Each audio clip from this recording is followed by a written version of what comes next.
பிரியமானவர்களே, இன்றைக்கு நாம் சிந்திக்கக்கூடிய வேத வசனங்களின் தலைப்பு வாய்ப்பு, சான்ஸ்.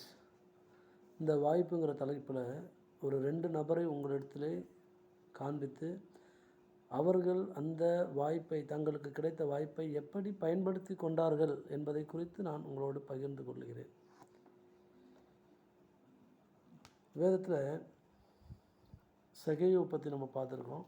சகேயு, அவருக்கு கிடைத்த வாய்ப்பை அவர் நல்லா பயன்படுத்திக்கிட்டார். அதே போல் ஐஸ்வர்யம் மிகுந்த ஒரு நபர் இயேசு கிறிஸ்துவ இடத்துல வந்து பரலோக ராஜ்யத்தில் சேர்கிறதுக்கு நான் என்ன செய்யணும்னு சொல்லி கேட்பார் இல்லைங்களா? அப்போ இந்த 2 நபர்களுக்கும் வாய்ப்பு கொடுக்கப்பட்டது. அந்த வாய்ப்பை அவர்கள் எப்படி பயன்படுத்தி கொண்டார்கள் என்பதை நான் இங்கே உங்களிடத்தில் சுட்டி காட்ட விரும்புகிறேன்.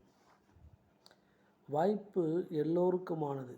வாய்ப்பு எல்லோருக்குமானது. எல்லோரும் பரலோக ராஜ்யத்தில் பிரவேசிப்பது என்பது தேவனுடைய விருப்பமாக இருக்கிறது. அதற்காகவே தம்மைத்தாமே ஜீவ பலியாக ஒப்பு கொடுத்தார். அவர் நம்மையும் தெரிந்து கொண்டு பிரித்தெடுத்து அவருடைய சத்தியங்களை அநேகருக்கு தெரிவித்து அவர்களையும் அவர் அண்டையில் கூட்டி சேர்க்கும்படியாய் நம்மிடத்தில் ஒரு ஊழியத்தையும் நமக்கு கொடுத்திருக்கிறார். சரிங்களா? அப்போது வாய்ப்பு எல்லோருக்குமானது.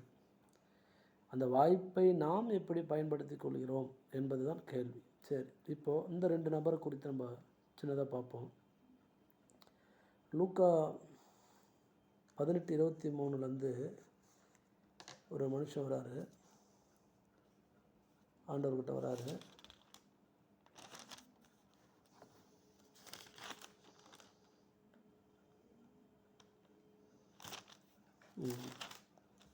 லூக்கா 18:18 அப்பொழுது தலைவன் ஒருவன் அவரை நோக்கி, நல்ல போதகரே, நித்திய ஜீவனை சுதந்திரத்துக் கொள்வதற்கு நான் என்ன செய்ய வேண்டும் என்று கேட்டான். அதற்கு இயேசு, நீ என்னை நல்லவன் என்று சொல்வானேன்? தேவன் ஒருவர் தவிர நல்லவன் ஒருவனும் இல்லையே. விபச்சாரம் செய்யாதிருப்பாயாக, கொலை செய்யாதிருப்பாயாக, களவு செய்யாதிருப்பாயாக, பொய்சாட்சி சொல்லாதிருப்பாயாக, உன் தகப்பனையும் தாயையும் கன்னம் பண்ணுவாயாக என்கிற கற்பனைகளை நீ அறிந்திருக்கிறாயே என்றார். அதற்கு அவன், இவைகளை எல்லாம் என் சிறு வயது முதல் கை கொண்டிருக்கிறேன் என்றான். இயேசு அதை கேட்டு, இன்னும் உன்னிடத்தில் ஒரு குறை உண்டு. உனக்கு உண்டானவைகளை எல்லாம் விற்று தரித்திரருக்கு கொடு, அப்பொழுது பரலோக ராஜ்யத்தில் உனக்கு பொக்கிஷம் உண்டாயிருக்கும். பின்பு என்னை பின்பற்றி வா என்றார். நீங்கள் இங்கே ஒரு விஷயத்தை கவனிக்கணும்.